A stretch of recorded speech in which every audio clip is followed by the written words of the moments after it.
Yang ni memang pedas. So untuk korang yang tak tahan pedas, jangan order. Please. Yang kanan ni yang biasa, yang kiri ni extra spicy. Bismillahirrahmanirrahim.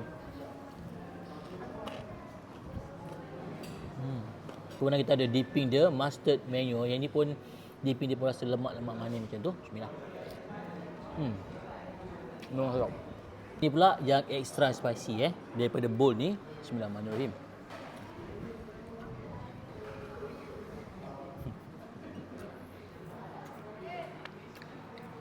Serius. Yang ni memang pedas. Semua orang tahu aku boleh makan pedas, tapi yang ni memang pedas.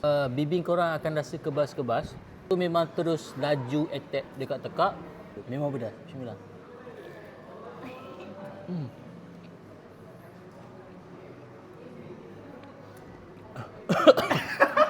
Kepala dia dah rasa berpeluh dah ni. Dipping. Bismillah.